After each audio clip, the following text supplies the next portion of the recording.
आज हम एल्गोरिदम्स का पार्ट 2 करेंगे, जिस पे हम एल्गोरिदम की एग्जांपल्स करेंगे। चैप्टर नंबर 1 हम करें। पहली एग्जांपल है to find the sum product and average of 5 given numbers. 5 number हमारे पास दिए हुए हैं, उनका हमने सम फाइंड करना है, ठीक है, और प्रोडक्ट फाइंड करनी है और उनकी एवरेज निकालनी है।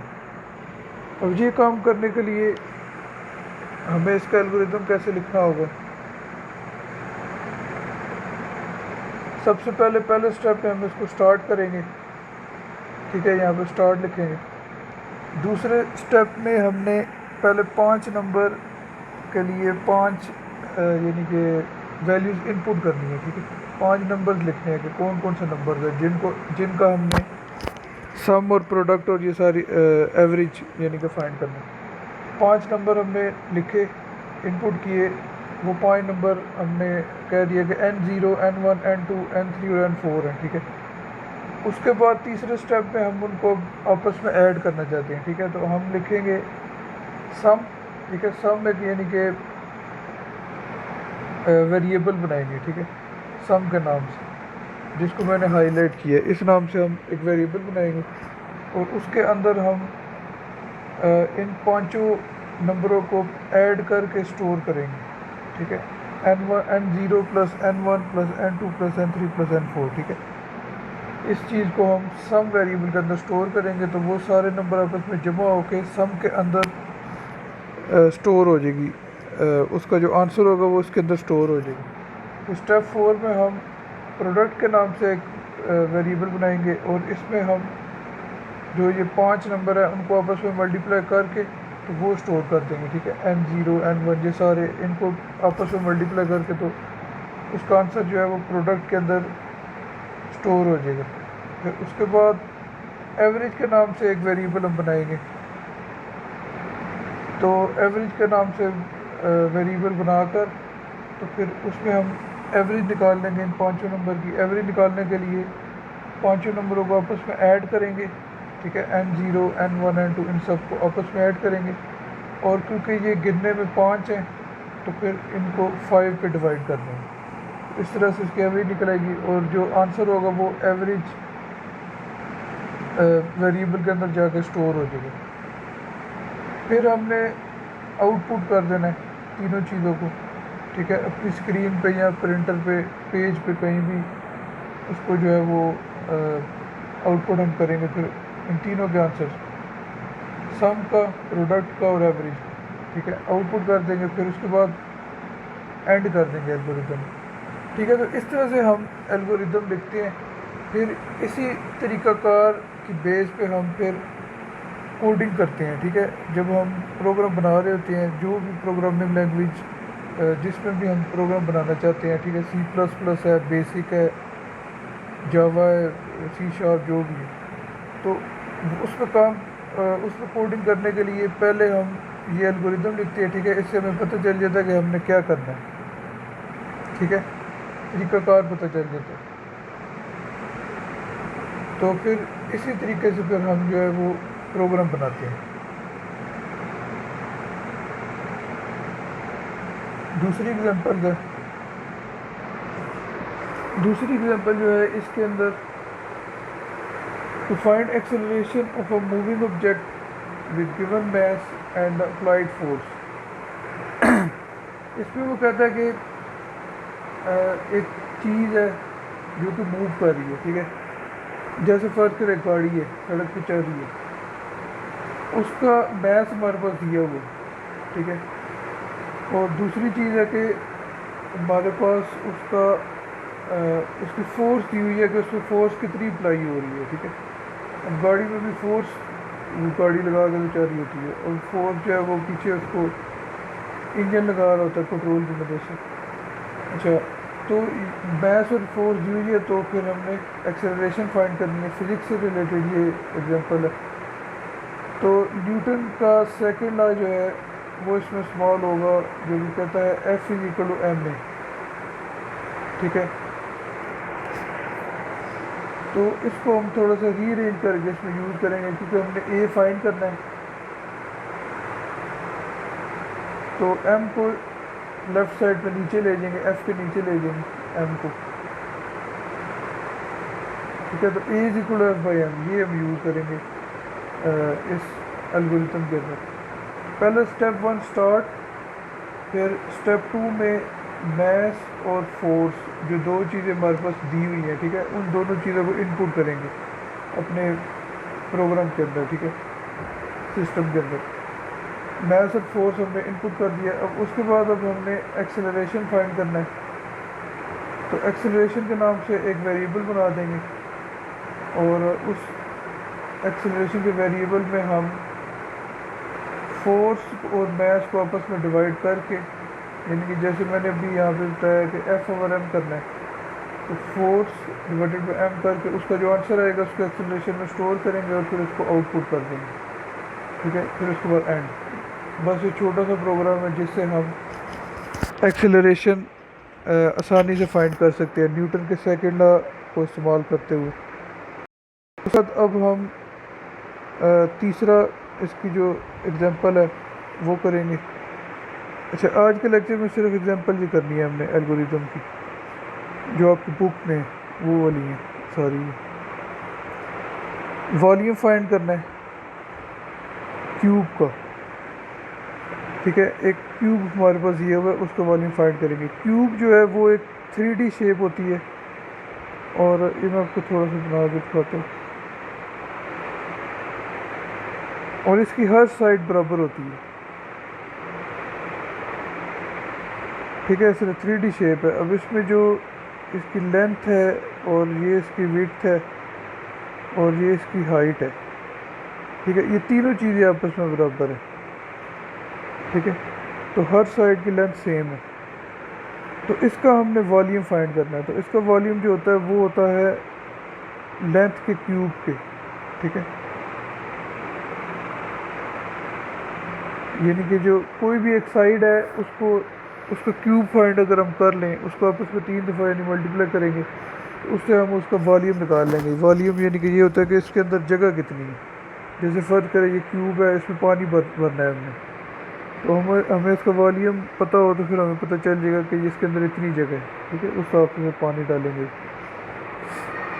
तो ये मैथमेटिकल प्रॉब्लम है, ठीक है।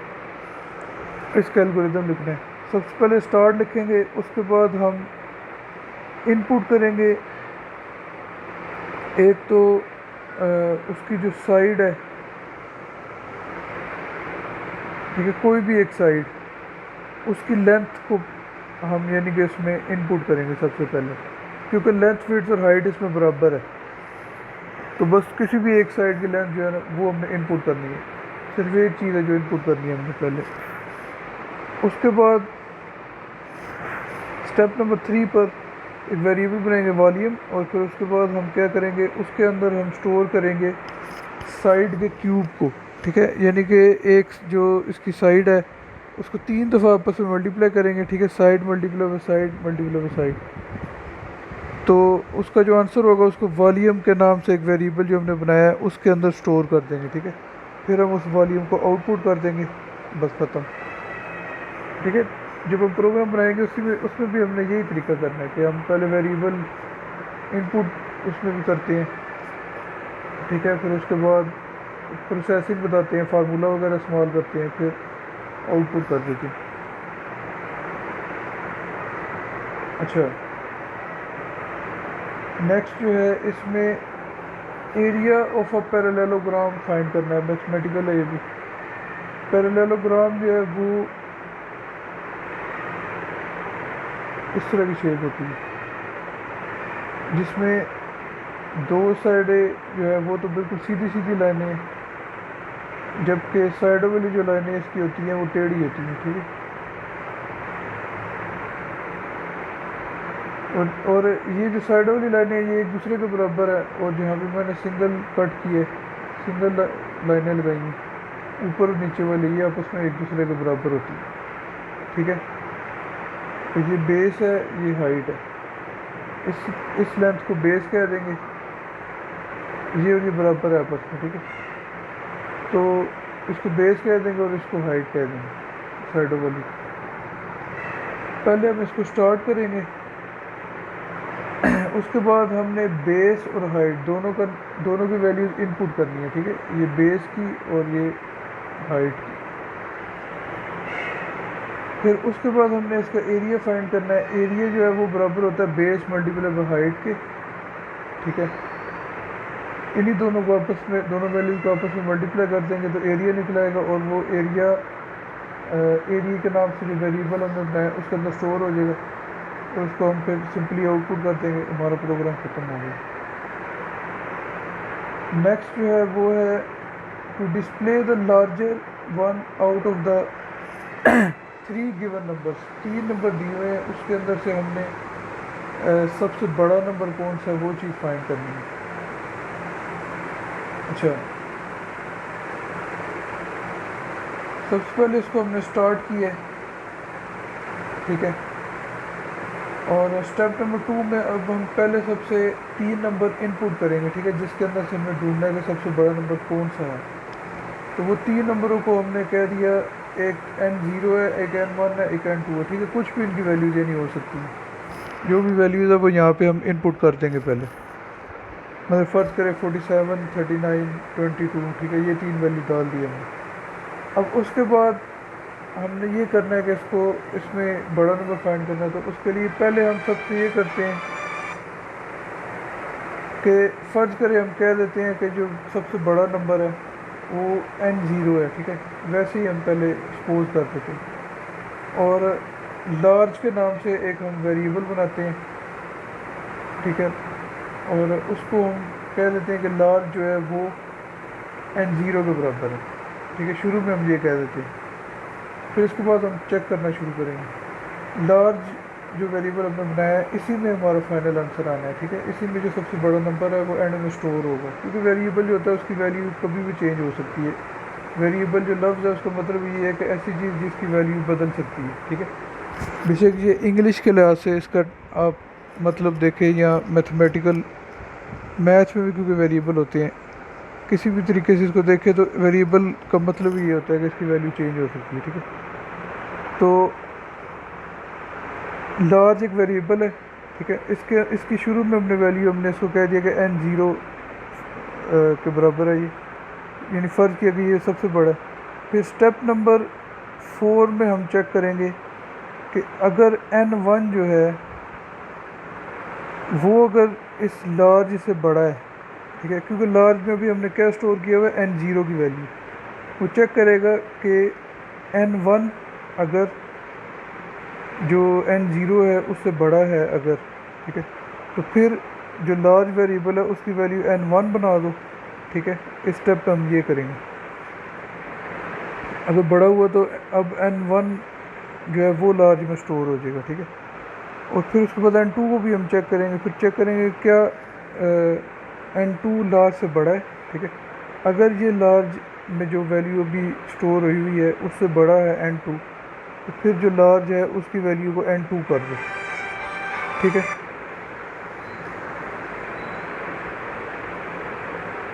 तो इस तरह क्या होगा कि तीनों नंबर चेक हो गए, और जो सबसे बड़ी वैल्यू होगी वो लार्ज में अब स्टोर हो चुकी होगी। फिर उसको हमने आउटपुट कर देना है, ठीक है, हमारा प्रोग्राम ख़त्म हो जाएगा। अब इसमें एक चीज़ मैं बताऊँ तो फ़र्ज़ करें n1 जो है वो 5 था, n0 5 था, n1 10 था और n2 15 था। तो स्टेप नंबर 3 के अंदर हमने n0 यानी कि 5 को पहले लार्ज को 5 के इक्वल किया। फिर हम स्टेप नंबर 4 में जब चेक करेंगे n1 जो कि 10 है, ठीक है, 10 5 से बड़ा है कि नहीं, वो वाकई बड़ा है, तो फिर लार्ज की वैल्यू n1 हो जाएगी, यानी कि लार्ज की वैल्यू अब 10 हो जाएगी, ठीक है। फिर स्टेप नंबर 5 में, यानी कि आपको मैं एक छोटी सी एग्जांपल इसके बारे में दे रहा हूँ कि ये कैसे इसकी वर्किंग होती है। स्टेप नंबर 5 में n2 को वो चेक करेगा लार्ज से बड़ा है कि नहीं, यानी n2 जो कि 15 है वो 10 से बड़ा है कि नहीं, वो वाकई बड़ा है 15, ठीक है। तो फिर लार्ज के अंदर n2 सेव हो जाएगा, यानी कि 15 सेव हो जाएगा। फिर उसको हम लार्ज को जब आउटपुट करेंगे तो आंसर जो है वो क्या होगा 15, ठीक है। इस तरीके से वो सबसे बड़ा नंबर फाइंड कर लेते हैं। जो भी तीनों में बड़ा होगा उसको आउटपुट करेगा। अच्छा, अब आगे एग्जांपल नंबर 6 है, to assign grade to a subject based on achieved marks. यानी कि कोई स्टूडेंट है, उसने जो मार्क्स लिए हैं उसके उस उन यानी कि मार्क्स की बेस के ऊपर उसको ग्रेड हमने देना है, ठीक है।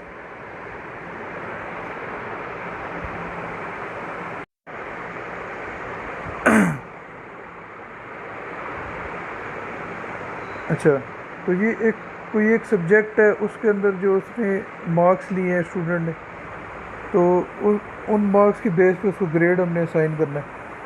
सबसे पहले इसको हम स्टार्ट करेंगे स्टेप नंबर 1 में।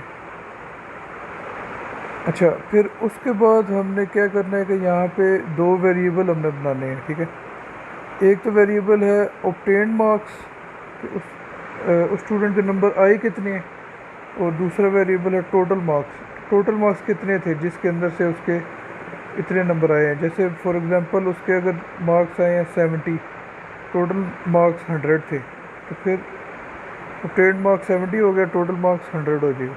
अब सबसे पहले हमने उसकी परसेंटेज निकालनी है। परसेंटेज निकालने का वही जो नॉर्मल तरीका है उसी तरीके से निकलेगी, obtained marks divided by total marks, और फिर उसको मल्टीप्लाई बाय 100 हम कर देंगे, ठीक है। तो ये करने से उसकी परसेंटेज निकल आती है, और उसको हम फिर परसेंटेज के नाम से एक वेरिएबल हमने बनाया है उसके अंदर स्टोर कर देंगे। अब हम स्टेप नंबर 4 में चेक करना शुरू करेंगे कि उसका ग्रेड कौन सा बनता है। सबसे पहले हम जो उसकी परसेंटेज कैलकुलेट होगी वो अगर 80 से बड़ी हुई, ठीक है, तो फिर उसका ग्रेड ए प्लस है। एल्स दूसरी सूरत में, ठीक है। पहली स्टेट तो हमने ये बताई कि इफ़ अगर उसकी 80 से बड़ी है, ठीक है। एल्स दूसरी सूरत में अगर उसकी परसेंटेज 70 से बड़ी है तो फिर ग्रेड उसका ए होगा। Else if percentage greater than 60, ठीक है। तीसरी कंडीशन हम देखते हैं कि अगर उसकी परसेंटेज 60 से ऊपर है तो फिर यानी 60 से लेकर 69 तक है, फिर बी ग्रेड होगा, ठीक है। इसी तरह अगर उसकी परसेंटेज 50 से ऊपर है फिर सी होगा, अगर 40 से ऊपर है तो डी होगा, और अगर 33 से ऊपर होगा तो फिर उसका ग्रेड ई होगा, ठीक है। क्योंकि 33% पासिंग मार्क्स होते हैं बोर्ड के अंदर, ठीक है, रावलपिंडी बोर्ड में। तो पाकिस्तान के सारे बोर्ड्स के अंदर ही, ठीक है, पंजाब बोर्ड्स जितने भी दूसरे भी एजुकेशनल बोर्ड हैं उनमें 33% में पास होता है, ठीक है। तो वो 33% से अगर ऊपर है तो वो स्टूडेंट पास है, और लेकिन उसका जो ग्रेड है फिर उस सूरत में ई होगा। अगर 33 से भी नीचे है तो फिर उसका ग्रेड जो है वो एफ़ हो जाएगा, ठीक है, यानी कि वो फेल है, ठीक है। एंड में हमने यानी खाली एल्स लिखा, else set grade two F, ठीक है। यानी कि अगर ये इनमें आता ही नहीं है तो बाकी इसका मकसद यही है फिर कि 33 से भी नीचे है और उस सूरत में उसका ग्रेड एफ़ है, फिर हम उस ग्रेड को आउटपुट कर देंगे, ठीक है। जैसे एक मिसाल, अगर उसके मार्क्स 70 थे, ठीक है, 70% थे, तो फिर उसका जो ग्रेड है वो ए बनेगा, ठीक है। तो फिर आउटपुट जो है वो ए होगा, बस इसको इधर एंड कर देंगे। फिर एग्जांपल नंबर 7 है, उसके बाद to find the interest on an amount, एक रकम दी हुई है, ठीक है। ये आपका फाइनेंस से रिलेटेड, कॉमर्स से रिलेटेड एग्जांपल है, ठीक है, बिजनेस से रिलेटेड। एक अमाउंट है उसके ऊपर हमने इंटरेस्ट फाइंड करना है, ठीक है। इंटरेस्ट जो है वो ये कि जिसको सूद कहते हैं। अच्छा, यानी कि एक अमाउंट किसी ने बैंक में जमा कराई हुई है, ठीक है, और कुछ टाइम गुजरने के बाद उस पर कितने पैसे बढ़ जाएंगे, ठीक है। वो जो ऊपर पैसे बढ़ते हैं वो चीज़ जो है वो इंटरेस्ट होता है। तो पहले उसको हम स्टार्ट करेंगे।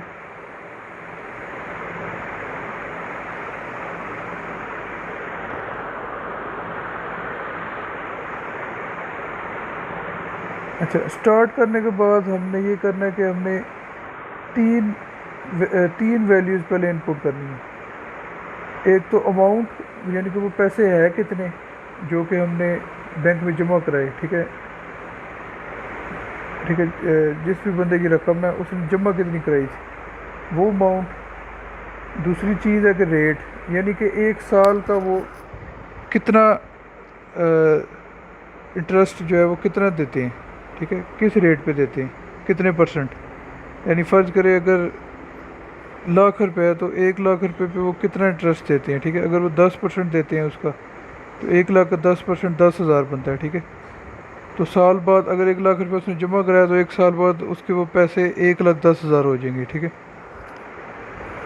वो चीज़ रेट होता है कि किस शरह पे वो जो है वो इंटरेस्ट दे रहे हैं, किस रेट पे। अच्छा, उसके बाद तीसरी चीज़ हमने इनपुट ये करनी है कि ईयर्स कितने हैं, कितने साल गुजर गए हैं। जैसे एक साल में अगर 10,000 बढ़ा है तो 5 साल अगर फ़र्ज़ करें गुजर चुके हैं, तो फिर 5 साल बाद उसकी वही रकम जो 1 लाख थी वो अब 1.5 लाख रुपए हो चुकी होगी, ठीक है। तो ये तीसरी चीज़ ईयर्स। तो ये तीन चीज़ों की वैल्यू पहले हमने इनपुट करनी है और इन तीन चीज़ों की मदद से हम फिर इंटरेस्ट फाइंड करेंगे, ठीक है। तो इंटरेस्ट जो है उसका फार्मूला होता है एक, वो है PRT, ठीक है। Interest is equal to PRT। P principal, ठीक है। प्रिंसिपल जो है ये अमाउंट को कहते हैं, जो अमाउंट हमने डिपॉजिट की है बैंक में जो डाली थी। उसके बाद रेट आ जाता है, ठीक है। रेट जिसे मैंने ऊपर आपको बताया, ठीक है, वो वैल्यू। और तीसरी चीज़ टाइम, टाइम जो है वो ईयर्स के अंदर, ठीक है, जो कि ऊपर ईयर्स के नाम से हमने वेरिएबल बनाया था। तो I is equal to PRT, ठीक है। तो इस फार्मूले के ज़रिए इंटरेस्ट निकलेगा। तो स्टेप नंबर 3 में हमने एक वेरिएबल बनाया प्लेन इंटरेस्ट, ठीक है। प्लेन इंटरेस्ट जो है ये फाइनल आंसर इसी में स्टोर होगा, ठीक है। इसमें इंटरेस्ट निकालेंगे और इसमें हमने वैल्यू जो स्टोर करनी है वो इस फार्मूले से निकालेंगे जो कि आगे लिखा हुआ है। और इस फार्मूले में यही जो PRT है वही इस्तेमाल हो रहा है, ठीक है। Amount multiply by rate divided by 100 इस वजह से किया गया क्योंकि जो रेट होता है वो परसेंटेज में निकलता है। रेट हमेशा परसेंटेज में होता है, ठीक है। 3% है, 10% है, जितना भी है उसको परसेंटेज को ख़त्म करने के लिए डिवाइडेड बाई 100 उसको करना पड़ता है, ठीक है। और तीसरी चीज़ ईयर्स जो कि टाइम है, ठीक है। तो तीनों को आपस में हमने मल्टीप्लाई करना है, ठीक है। तो यहाँ से कैलकुलेट करके इंटरेस्ट प्लेन इंटरेस्ट के अंदर सेव कर देंगे और फिर उसको आउटपुट कर देंगे, ठीक है। इस तरह इंटरेस्ट निकलेगा। एक इस्लामिक बैंकिंग भी होती है, ठीक है। वैसे एक चीज़ आपको बता दो, ये आम बैंकिंग की बात है कि जिसमें इंटरेस्ट दिया जाता है। इस्लामिक बैंकिंग के और रूल्स होते हैं, ठीक है।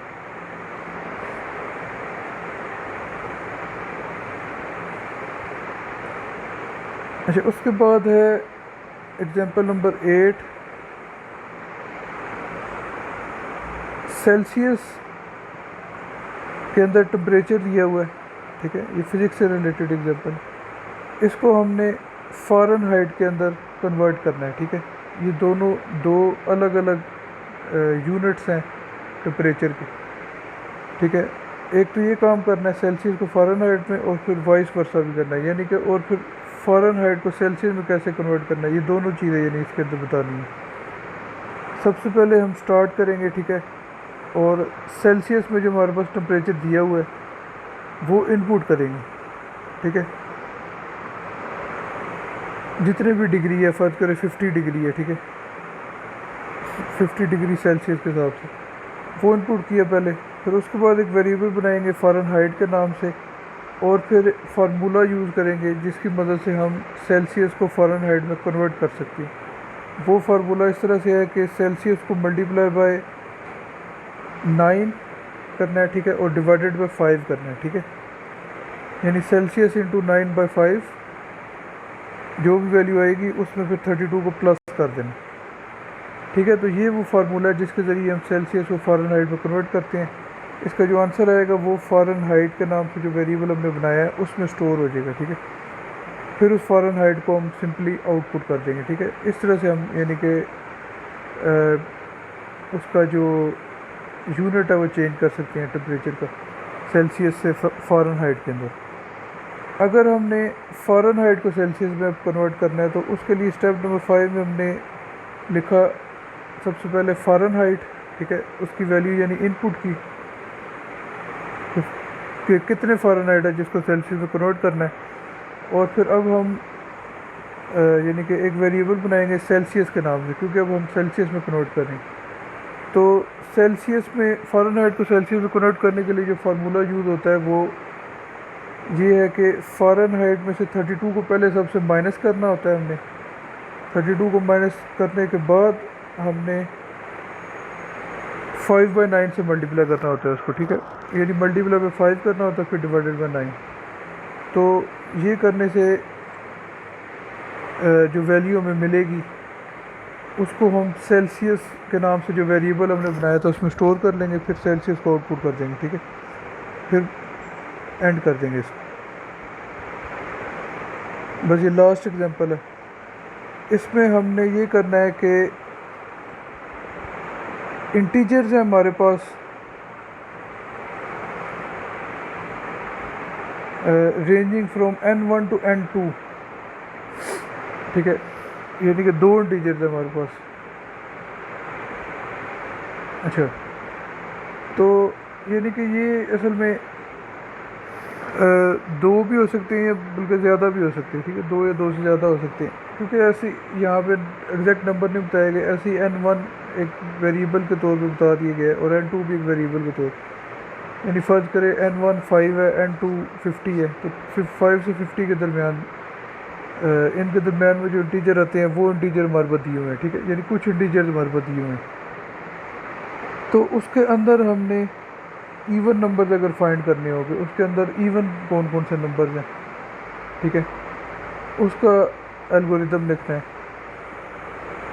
अब यानी कि अगर 5 से 50 तक है तो उसमें इवन जो है वो 6, 8, 10 ये वाले जो नंबर हो गए, ठीक है, वो सारे इवन, वो नंबर यानी कि बीच में से निकालने हैं। ओड को बीच में नहीं हमने काउंट करना, ठीक है, ओड नंबर हमें नहीं चाहिए यहाँ। तो where n2 is greater than n1, n2 जो है वो बड़ा है, n1 छोटा है, यानी कि रेंज के बारे में बता रहा है कि जो n1 है वो उसकी वैल्यू कम है और n2 की ज़्यादा है। इसके दरमियान में जितने भी नंबर्स हैं उनमें से सिर्फ इवन नंबर्स को हमने काउंट करना, ठीक है। पहले स्टार्ट करेंगे, फिर हम n1 और n2 दोनों की वैल्यूज़ इनपुट करेंगे, ठीक है, जो कि उसकी रेंज बताएंगी कि कहाँ से लेके कहाँ तक नंबर्स हैं, ठीक है, जिसके अंदर से हमने चेक करना है। अब आगे जो है इसका थोड़ा सा डिफ़िकल्ट जो है वो तरीक़ाकार है फाइंड करने का। इसमें हमें ये करना पड़ेगा स्टेप नंबर 3 में कि सबसे पहले हम देखेंगे कि अगर n1 n2 के बराबर है या उससे छोटा है अगर, ठीक है। इसमें असल में लूप चलता है, एक लूप होता है, एक चक्कर होता है जो कि बार बार रिपीट हो रहा है, ठीक है, यानी कि ये प्रोग्राम एक दफ़ा नहीं चलेगा। स्टेप नंबर 3 से आगे स्टेप नंबर 6 तक, ठीक है, एक दफ़ा नहीं चलेगा, ये तब तक चलता रहेगा जब तक n1 की वैल्यू n2 के बराबर नहीं हो जाती, ठीक है। इसमें n1 की जो शुरू में वैल्यू है, पहले तो n1 की वैल्यू वो होगी, बाद में चेंज होती रहेगी, ठीक है, बढ़ती रहेगी, हर बार इंक्रीज़ होगी, और जब वो n2 के बराबर पहुंच जाएगी तो फिर प्रोग्राम रुक जाएगा, ठीक है। फिर यानी कि वो आगे जो भी आउटपुट वगैरह करना है वो करके तो बंद हो जाएगी।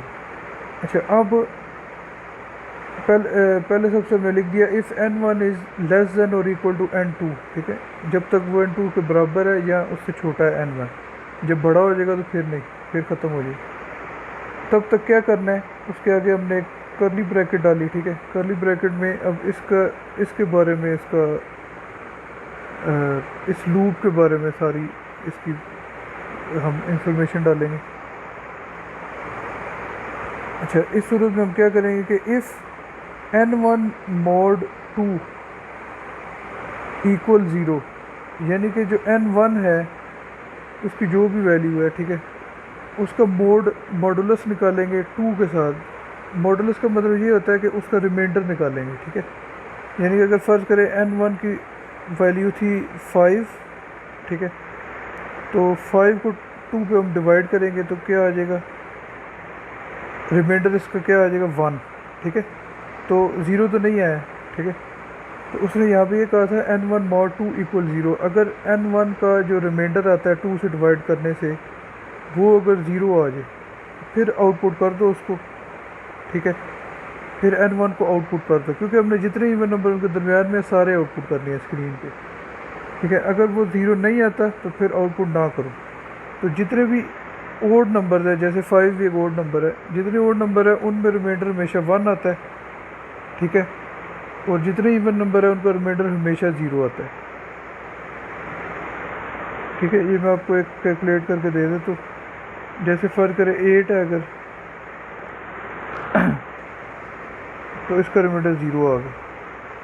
तो इवन नंबर का रिमाइंडर आता ही हमेशा 0 है, तो इस वजह से हम जिनका भी रिमाइंडर 0 आएगा उन सारों को आउटपुट कर देंगे। फिर उसके बाद स्टेप नंबर 5 में हमने जो है ना वो अपने लूप को चलाने के लिए हम क्या करेंगे कि set n1 to n1 plus 1, यानी कि जो n1 का जो वेरिएबल है उसमें 1 इंक्रीज़ कर देंगे, ठीक है। एक बढ़ा देंगे उसमें हर बार। जैसा कि अगर पहले नंबर 5 था, अगली दफ़ा जब उसमें 1 इंक्रीज़ किया जाएगा तो वो 6 बन जाएगा। और उसके बाद क्या होगा कि गो टू स्टेप 3, अब वापस स्टेप 3 पे चले जाओ, ठीक है।